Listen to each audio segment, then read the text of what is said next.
So we are recording. Good morning, everyone. How are you doing? And welcome to another episode of the Dr. Will Show, where we have the discussions that inform, entertain, and empower educators to be the change. I'm your host, Dr. Will, and we're trying something new today with Zoom, and hopefully you'll actually be able to watch and hear this podcast on the many platforms that we're on. Today, I am here with Bari A. Williams, who came to my attention from watching another podcast, the Protege podcast. Her story was awesome, what she told. I just had to go out and do some more research. And after going to her website, checking out some other videos she's done, interviews and such, I connected with her on Twitter, and she said yes to be on the podcast, right? So, hey, y'all, we're going to have a good time today. We're going to get the scoop on tech. We'll be talking about some things with diversity and such. And so for those who are watching the show, Bari, will you please introduce yourself? Sure. First, thanks for having me.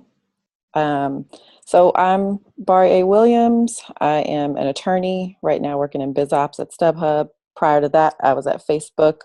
Oakland native, came from a really, really regular family. So most people that you see that are in tech are, of course, don't look like me. They're white men, typically privileged white men. And I'm probably the exact opposite of that.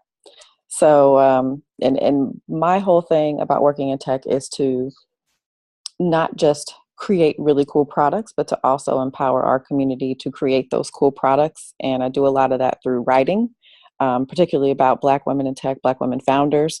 I have another piece coming out next week. That's kind of like the third and final piece in that trilogy with Fast Company about Black funders. So the Black seed investors that give us the money to kind of get our products off the ground. So, and to me, that's very important, is to empower our own community. We don't necessarily need to just wait for these large tech companies to open their doors to us. We can create our own. Put my glasses on so I can see. She just, woo! She just brought it. Well, she brought it, y'all, and that's so important about ownership. And we'll get in touch into that later. So, who is Bari Williams, and how did you come to work within the tech industry? Who am I? I am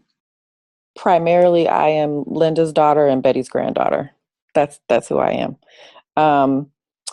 Some would probably also say that I am Gabriel and Adrian's mom and Jamie's wife. That's probably the core of my identity, is being those four things.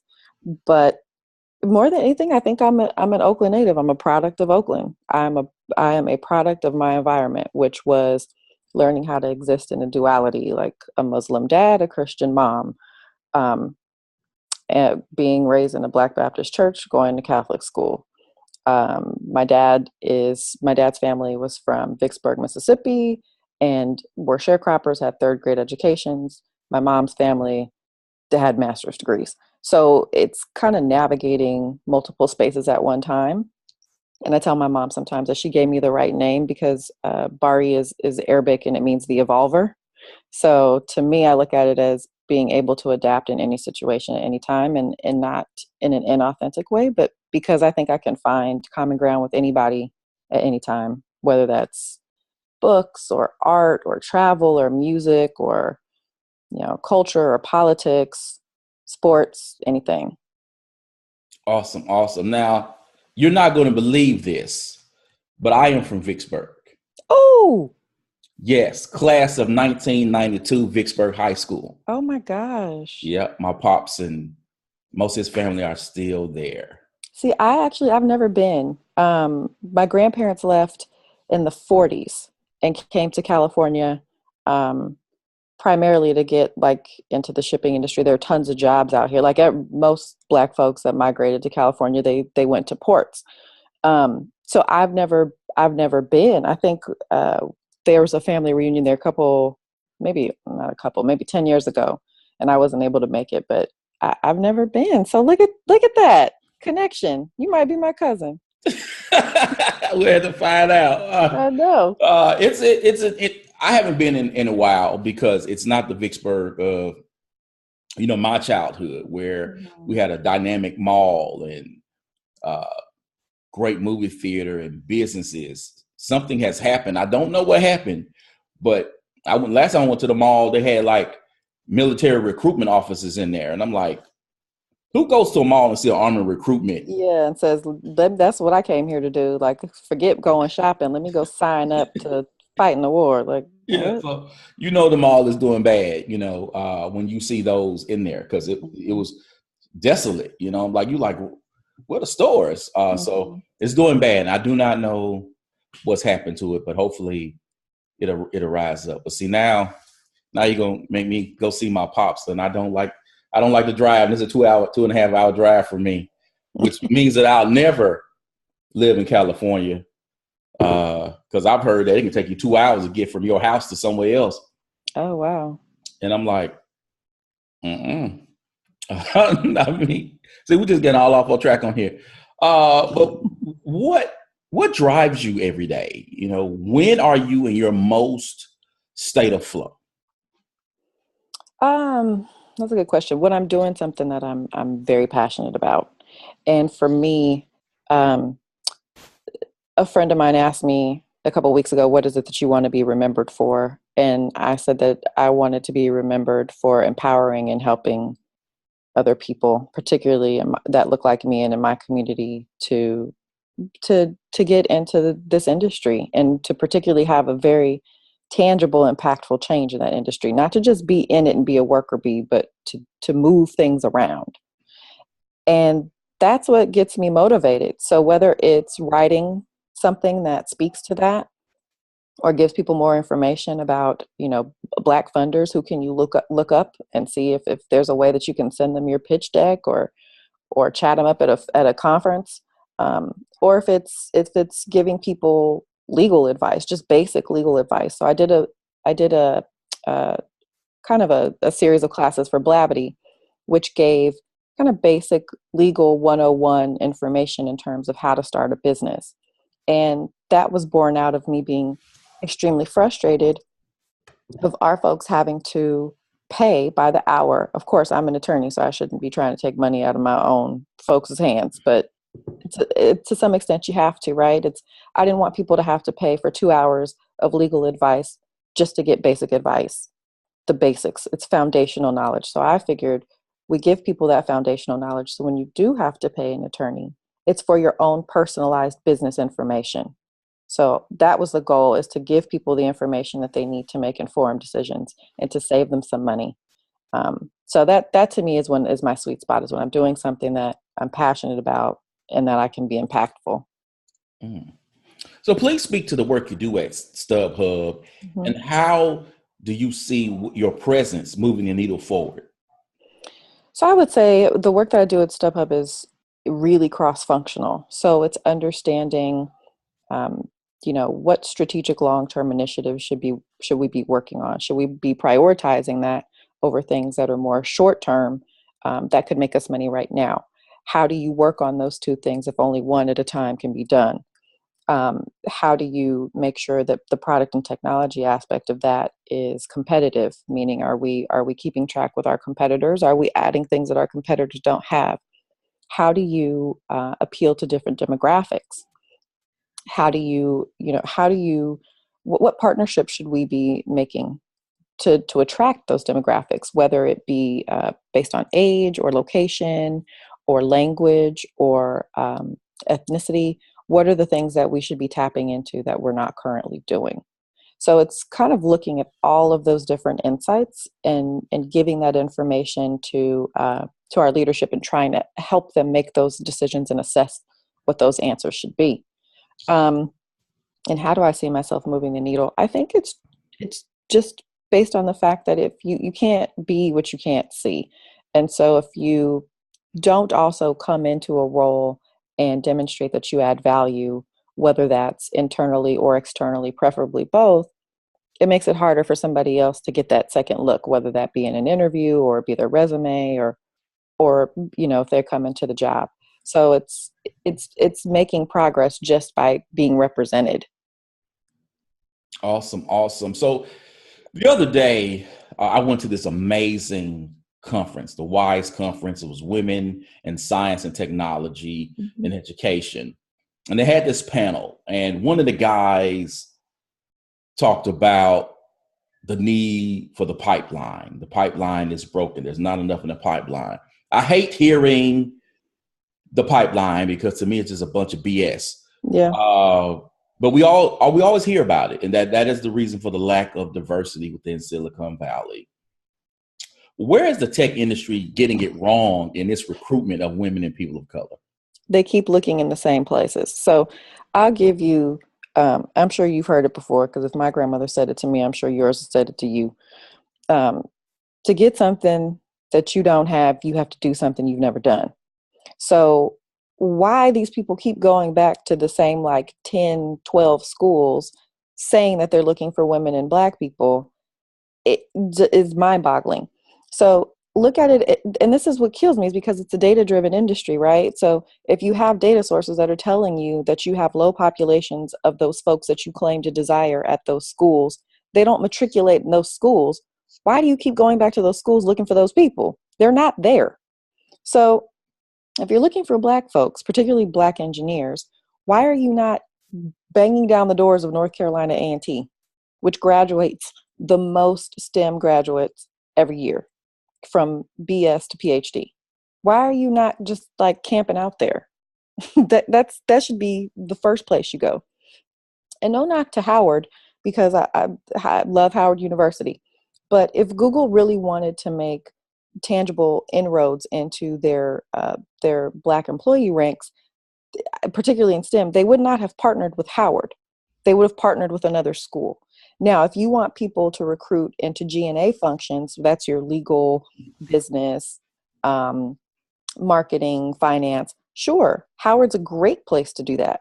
If you're looking for STEM talent, not so much. But that's the problem, is that people are not thinking outside of the box, and they say they want one thing, but they keep doing the same thing over and over again, and it's not yielding different results. So, and that's one of the things. So I wrote a piece about that in March, actually, for The Root. And that was one of the things that I said was, why are people not going down to North Carolina A&T? You've got all that talent there for STEM. If you want talent in other disciplines, particularly G&A functions, you can get those anywhere. You don't have to get people from Brown and Stanford and Cal and Harvard to be in marketing. You could get people from, Prairie View or Langston or, Spelman or Clark. You don't have to be a Harvard grad to do marketing at Google or something. So it's just short-sighted thinking. I hear you. And I almost said something, but I said, you know what?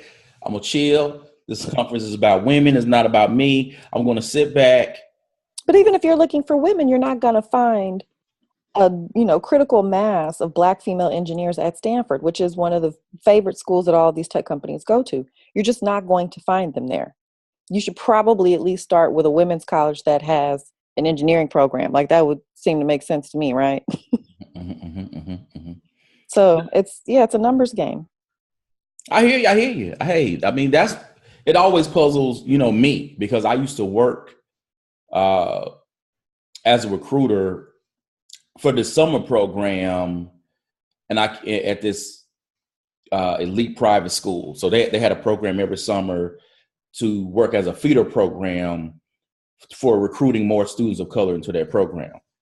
Mm-hmm. And then they were like, we have problems recruiting, Black people or people of color to become teachers at our school. We have a problem. And I'm like, no, you don't.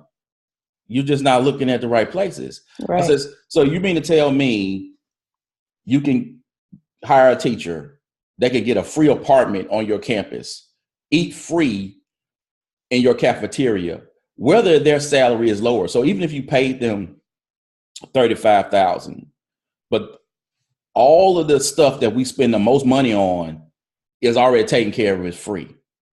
You can get somebody for at least a few years. So you like, yeah, you definitely can. I'm like, you need to be going to those HBCUs and bringing these folks up to do it. So it was interesting to have those conversations, because their thought process, as you mentioned, is always this select group or select places to grab people. So, and it's always the same places. So, I mean, if you are going to get the same thing over and over again, if you keep doing the same thing over and over again, you're not going to get the results that you claim that you want. So what that tells me is either you don't really want those results, or you don't care to do the work to yield the results. Okay. So sticking with that thought, there's a difference. And you have this beautiful quote on your website about this. There's a difference between diversity and inclusion. It's a huge difference. Would you please speak to the importance of tech companies developing an inclusive environment? Yes. So I think the bigger thing to think about is actually inclusion. And I would say that because everyone has had a moment where they didn't feel included in something, right? It's whether if you were a little kid and you weren't asked to go to the birthday party, or you were, you're playing a game and nobody's passing you the ball. Everybody has had a moment, even if it's small, where you didn't feel part of the group. So yeah, or maybe you were invited to the party, but nobody asked you to dance. So it's that diversity is being invited to the party. Inclusion is being asked to dance. And that's the difference. So what I would say that the key difference between diversity is really bean counting. That's just representation. That's like, oh, who's here? Okay, Dr. Will, Bari, that black guy over there, that black woman over there in the corner. Okay, there's 4 of them. That's diversity. Inclusion is you get a really great, stretch project that will give you the scope you need to get promoted. Inclusion would mean that I make enough money to say that I have wage parity with my white male counterparts.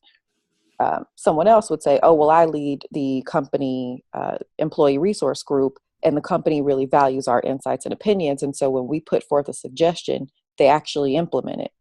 That's inclusion. Inclusion is having real, actual power. And it's making sure that you have access to leadership, that your suggestions are not taken lightly, that they're actually considered. It's all of those things. And if you don't include people, all you're doing is you're just bean counting. And that means that you're not setting people up for success, which again would mean to me either you don't care about their success or you don't want it. You just care about the representation. And it's not enough to care about one. You have to care about both. Reason being, if you only care about the diversity aspect and the bean counting, well, that means that you're not going to do what you need to do to retain those people. So sure, you'll keep them for 2 years. They'll cycle out. You'll just replace them with more underleveled, underpaid, underappreciated, diverse people. So it's just a cycle. Okay. So now I want to throw this out there to you since you bring that up. And feel free to not answer if you don't want to. But from either your experiences or from talking to other people of color who work in the tech industry, do they feel valued, accepted, and respected? And I bring it up to where, like, sometimes I see that they want Black folk, but they don't really want Black folk. Yes. And yes. So when we come in with the natural hair or the dreads, or we come in, with what people for us, it may be a natural, okay, I walk this way, I talk this way, I see things this way. Some people in certain settings view that as, oh, that's against our company culture, or, oh, you're being combative, or that doesn't quite gel with how we do things around here. So are you seeing inclusion taking place in that way of when they bring people in, that people are valued and embraced for everything they bring to the table? So I'll start by saying I don't ever think that it, at least in my experience with tech companies, and not just the ones that I work in, but my friends' experience with other companies, I would never say that them being natural, particularly women having natural hair, has ever been an issue. Now, I would say that because people accept their natural hair or don't really care about it, they think that they're inclusive. Like that by itself is like, ooh, we're inclusive. It's like, no, not necessarily. if that person still doesn't have wage parity, doesn't have access to leadership, you're not giving them the good stretch projects. They're not getting promoted in the same time frame as white women counterparts to some extent. I would say that no, that's not being inclusive. I will say, you're saying, are they open and respected and embraced? I would say some are, and you know which ones are. They're the ones that are what I like to call the just happen to be blacks, in the sense that they're generally, unoffensive. Maybe those are the types of folks who you never know their political views. They never say anything about Colin Kaepernick or Black Lives Matter or Trump, or you just will not hear certain things or topics from those folks. And so those people, of course, are embraced because they're still Black, and it's awesome. And this is look at how great and diverse we are. Look at this awesome Black dude. And if he or she toes the party line, even better, right? Like, you're towing the party line, you're saying how great the company is, how inclusive it is, but you don't talk about certain hard subjects, which I think is does a disservice to the company, in the sense that could, depending on which tech company you work for, that could yield better products, could yield product refinement, or completely new products, quite frankly. So I think, not fully embracing all of those different viewpoints can be hard.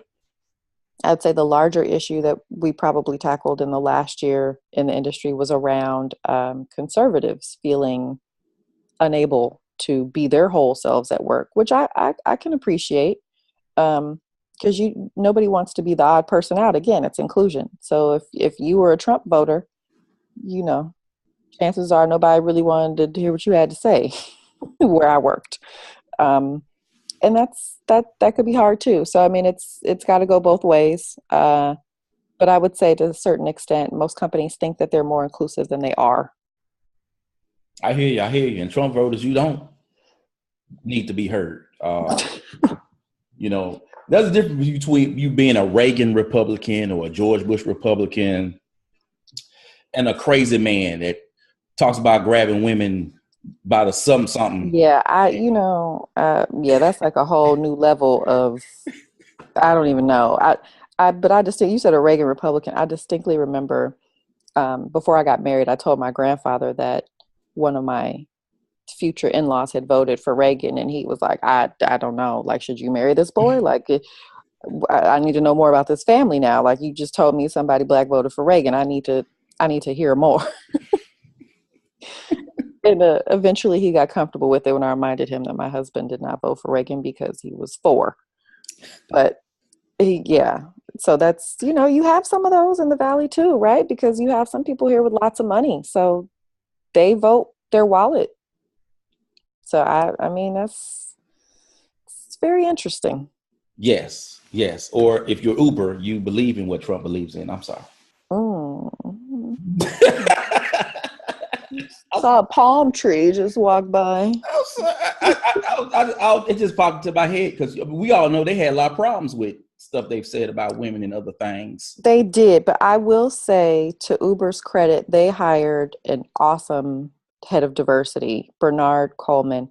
He's wonderful. He actually was he was over all of HR and diversity for Hillary Clinton's campaign. So I'm sure at this time last year, he thought he would be doing something completely different. He thought he would be in the White House. He did not think he would probably be at Uber. He'd be working for the president. And,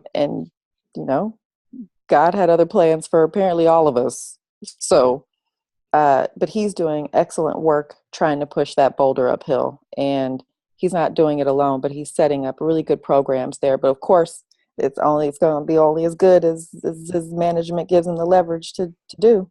So I definitely support him. He's trying. He's trying. He just got there in the end of January, so you gotta give him a little more time. Awesome. And hopefully Baris works out over there.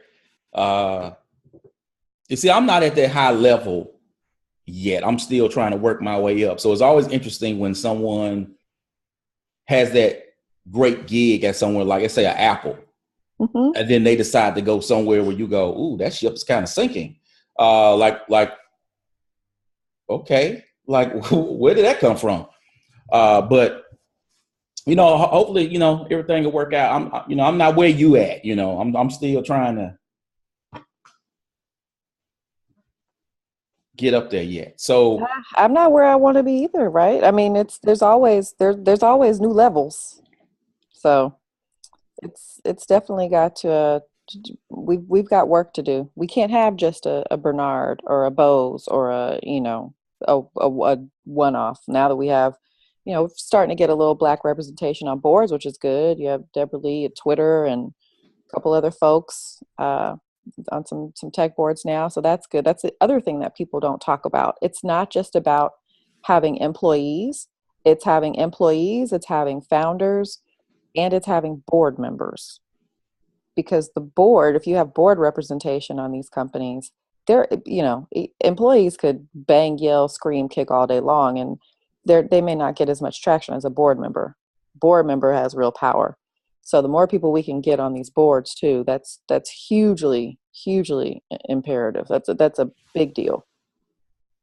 Awesome. So earlier you mentioned about ownership. So how important is ownership for people of color to actually start their own companies? I think it's incredibly important. Ownership means that it's basically equity within yourself, right? It's believing in what it is that you're creating to the extent that it's so valuable other people should see it, should partake in it, should buy it, should use it. And I think the hardest thing is that, so I have a unpopular opinion to some people. And segregation was great for some things, and horrible for others, because we had a lot of people in our community, and that was like, they were waiting for that moment because for some reason they thought the white man's eyes was colder. And so we stopped supporting our own businesses and wanted to make sure that we curried favor with white-owned institutions, whether those are schools, businesses, what have you. Now, I say this as somebody who went to a predominantly white institution. I'm very aware of that. But I also feel like, if we don't support our own, who will? And in going through and kind of doing a lot of research and talking to a lot of Black women founders this year, before I wrote that piece, I started getting really, really frustrated because if you look statistically, Black women are the most educated group in the country, and they're the most entrepreneurial, and they get $36,000 when they try to raise money for a business. Now compare that to a white male tech founder for a business that fails. He gets 1.3 million to fail, and we get 36,000 to try and succeed.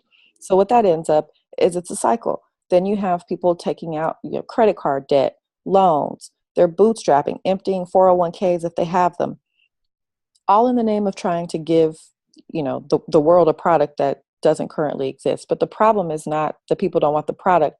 They don't want the product from the packaging that it comes in. And that to me is the larger issue. And I think the ownership, though, we can't just wait for somebody to open their doors and hire us. If we want this product or this service, then we have to be willing to just go out there and make it. And I would actually say that the demographic trend is in our favor. So by 2044, you have a majority minority country, and currently you have 1.3 trillion in Black, and that's including Afro-Latino spending power. So if we could just make all that money in our own community, but if you also factor in that Nielsen report came out this week, and I chuckled about how Black women are like the biggest trendsetters, and duh, we knew that. Y'all knew that too, but nice to see it in writing. So if you're saying that we drive culture, we make things hot, and we have the drive, the entrepreneurial spirit, and the education to go do it, why don't we just do our own thing? Y'all catch up because you don't want to lose money. But as you said, we still got too many people who thinking, they don't want the Kool-Aid, you know what I'm saying? They want the Fresca, Yeah. they're thinking that They want is, tang. They want yeah, the tang. like They don't it's want the better. sugar. Like it's better than the red you grew up on. Um, and even for me, so, I'm an instructional technologist. And in terms of industry, you have the ed tech industry. And so with the conferences that I do, and I only am an ambassador for one company, and I do that because there's diversity in that company, and they have been supportive of me and not pimping me out like some of these companies do, where they put you out there to speak, present, do all this stuff, and you get absolutely zero in return. But for me, like even when my platform with this podcast, because I was doing my podcast, and then I sort of kind of looked at some of my old, I was like, oh, I said, I'm not doing a good enough job in actually interviewing people of color. And I have this platform. And so I told myself at that point, I said, I have to do a better job because representation does matter. And when people start writing those lists, like in our field, you'll see, the top, 20 ed tech people or this education blogs to follow. If they have any people of color on there, there's one. And then at conferences, when they look at keynote speakers, they don't have people who look like us headlining. No. Or if they invite us, we're always there to speak about diversity. Yes. And my thing is, like, we shouldn't have to just speak about diversity. I mean, there are tons of people who are experts in their field. So why are we not asking them the technical questions? Why are we not asking them to share their expertise in the industry or in their particular field, not just to sit and lament the fact that there are not enough, Blacks or Latinx or women or veterans or LGBTQ or whatever it may be. We have more to offer than that. And also, I was raised in a household where you should not bring up a problem if you did not have a corresponding solution to offer with it. So my thinking on this is that there's only so long you can bang a drum and have people pay attention. If you are just going to continuously complain about something and you're not offering solutions, people drown you out. They tune you out. They're not interested anymore. So it's twofold. One, we need to start talking about this problem from a solutions-oriented perspective, which is what I try to do, is to not just say, hey, tech people, you guys are screwing this all up. It's more like, hey, you guys are screwing this up, but here are 3 places you can go recruit to make it better. And here are 8 ways you can focus on inclusion in your company. And here are other ways that you can provide a more welcoming climate to people of color. So it's reframing it in that way. And then it's also just letting us talk about the things that we're really good at. Because if you have us in there and we're only talking about diversity, you're going to think that's all we talk about or care about or know about. And we actually have technical expertise. This is good, y'all. Y'all didn't know these gems are going to be dropped today. Oh, I'm loving this. I'm loving this. This recording better work out so I can put this thing I'm sure it will. up out there. So you worked at Facebook, and for a lot of people, Facebook and Google, that's it, in terms of this tech space. What have you learned at Facebook that you will take with you wherever you go? Oh, I learned a lot of things at Facebook. I will say, I think Mark Zuckerberg is just, he's a visionary. I cannot tell you the myriad of ways I was impressed by him. And I only encountered him personally one time, but seeing him speak internally, seeing him address issues head on, having him ask really pointed questions, like, to me, he is like a masterclass in leadership, in the sense that lots of leaders are very loud and bombastic. So when you think of tech leaders, a lot of people think of Travis from Uber, right? Who's the quintessential tech bro. I don't think about that. I think of Mark. Mark is somebody who is very secure in his knowledge. He knows what he knows, and he is humble and self-aware enough to say, I know what I don't know, and I don't know that. So that if you're really good at that, I'm going to let you be good at that. I'm going to just stay in my lane because this is what I do. Um, he was very good about following up. When someone would ask a question and he didn't know the answer, he would defer to the subject matter expert on his leadership team. If that person didn't know the answer, they would get together and they were like, we'll get back to you, but we're going to get you an answer. The other piece to that of watching him work was how he empowered those people on the leadership team. Any other corporation or company that you go to, people would people all the leader always wants to have the answer, right? Typically the CEO is the person who's giving you the answer, and he's like, no, I don't know that, I'm not in HR, ask the woman who's over HR, what's the answer? And just watching him defer to people and empower them, that to me was the big takeaway, is that if you want to have a really effective company, the culture has to be right, and the culture should be one of empowering people to do what they're good at, and to also have employees who are self-aware enough and humble enough to say, nope, I don't know that. Somebody else is good at that, so somebody else should do that. And I had never worked in a company where that was necessarily the focus before. It's always, you get a review and people tell you the 5 things that you're great at, but they spend more time telling you the 2 things that you're not awesome at. Facebook is the opposite. I mean, they'll tell you the things that they think you're not necessarily great at, but even then, the language that they use is they don't say it that way. They say that those are opportunities. And if you want to develop them, you can. But Facebook wants you to play to your strengths, because that's where you'll spend most time and you'll be more successful and the company will be more successful. Having people focus on the things that they're not passionate about and not good at is a waste of everybody's time. And I had never seen that in practice until Facebook. I love this. I love this. Before we go, what is your call to action for those Black students, high school or college? They like technology. They like to be around it. They're reading all these things about a Facebook or Google. Google is notorious for their company culture. So is Netflix. And they're like, hey, man, I want to be a part of something like that. But they want no part of programming. Yeah. But even though we know that there are plenty of jobs at tech companies that have absolutely nothing to do with programming. I'm one of them. But what are your call to action for those who say, hey, man, I want to be a part of that, but they can't program and they don't want to, but they want to do what you do? I mean, what do you say? I would say it's the same call to action I have for my son. I actually gave him the same call to action for this school year. It's to find what moves you. What are you passionate about? What do you feel good doing? What speaks to your soul? What are you passionate and interested in that you would want to spend a lot of time doing?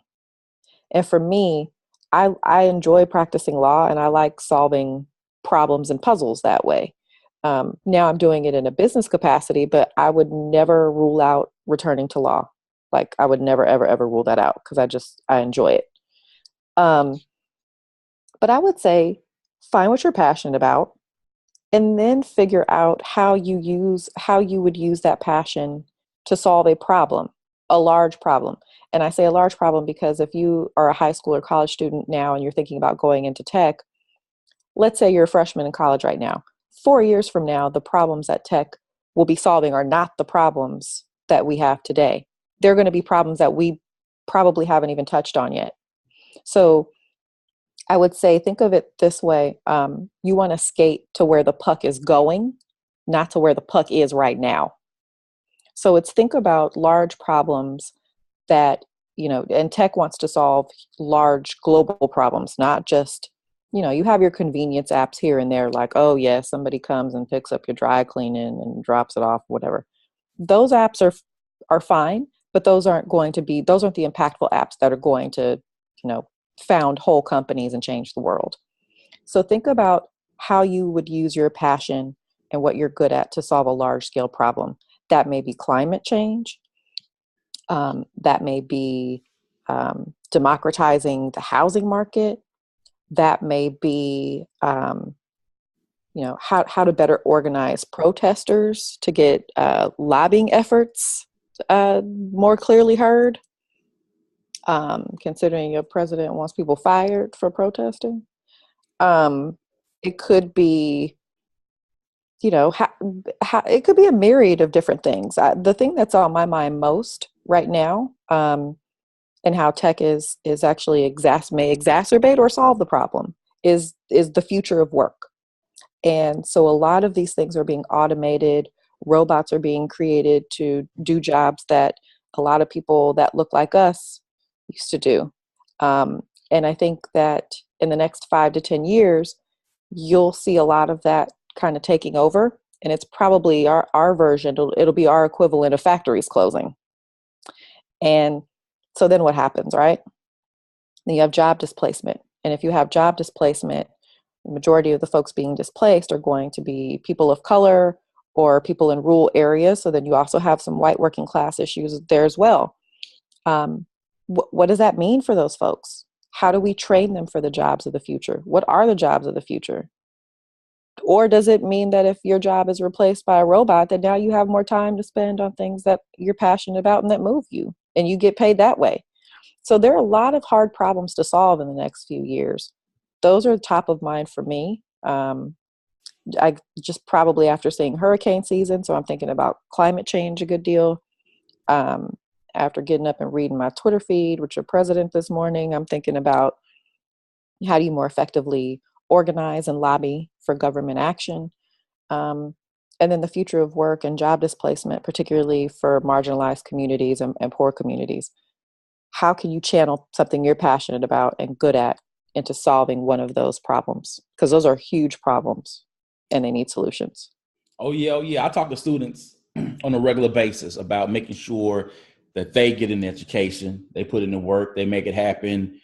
I talk to them about the computers coming, because I always tell them that the computer will come for your job first if you don't get an education. And I know some at 15, 16, they're not thinking about what life will be like at 30. And I understand that, but I still try to impart upon them the need to focus now, get it done now. And you may not know exactly what you want to be, but you have to prepare for something greater than what you have right now. Yeah. Yeah. And I think that you're exactly right. Having an education is definitely going to help with that, but that's not going to be the only thing that saves you. And I say that because it goes back to ownership, right? As if we're waiting to get a job at one of these companies, we're not only enriching somebody else, but we're solving the problem using the means and the outcome that they want. And that may not necessarily be to our benefit. So it's thinking about it from a standpoint of how can you channel what you're passionate about, what you're good at, and put that into solving a hard project or a hard problem, but the solution is something that benefits us and is the outcome that you want and not the outcome somebody else wants. So keep talking about ownership, y'all. You're going to make me change the title of this podcast. I'm loving it. Also, people, you know how we do. This is going up on YouTube. I'm going to put the audio version on SoundCloud and iTunes. Leave a review, subscribe. I'm going to tweet this thing out. It's going to go on LinkedIn. Since you talked about Mark Zuckerberg and Facebook and such glowing enthusiasm, I'm going to reactivate my account because I did. Oh, good. I did deactivate the Facebook account. I did. Yes. They say that, Twitter are the people you connect with, people you want to meet. And then the Facebook are the people that you know, but you really don't like, but you still kind of know them. Because you normally, good point. Facebook, I don't do strangers. Like if I know you from Twitter because we met at conferences or stuff like that. Okay, yeah, cool. But some stranger just saying, "Hey, friend me." No, I don't know you like that. Yeah, I don't do that either on Facebook. I've gotten a lot of really interesting friend requests in the last couple months because people see stuff I write and then they friend me and I'm like, but I don't know you. And like, why would I just add you to where and I post lots of, you know, free association, stream of consciousness posts, pictures of my kids, like, why would no, no. But we can engage on Twitter, but I wouldn't add you on Facebook because I don't know you like that. Yeah, Twitter is a different vibe, and there are people that I've met that have become close, and then, we do see each other offline, but it started there first. You had to Yeah. build. It wasn't like all that other stuff. And LinkedIn is my joint though, but it's very. That's the thing is, I feel like people are getting worse about understanding that each of those platforms is supposed to be for different content and connections. Like Yes. LinkedIn is professional, so you shouldn't be posting like your Instagram thirst trap pictures on LinkedIn. And I've seen that, and I've wanted to send a note like, hey, you may want to take like your vacation photos down from. I think you thought this was Instagram, it's LinkedIn. And then you see people who are using, you know, Facebook like it's Instagram. Then you have people using Twitter for these long threads, which are helpful sometimes. But long form, I would think you either want a Medium post or you would do it on Facebook. So it's people are not really good about understanding different content. Curated content should go on each of these platforms. So Yes. Instagram, you tell a picture with stories. LinkedIn, your professional connections. Facebook, maybe that's where you have, pithy banter and like, hi, how are you doings with your old sixth grade teacher. And then Twitter is where you really get, you let your real self out. Well, I am going to change the title to this after this. Uh-oh. This is nice. Yes. So again, thank you, Bari, for being the guest on the show. I appreciate it. Anytime. All right, people. As always, invest in you, EDU. Peace.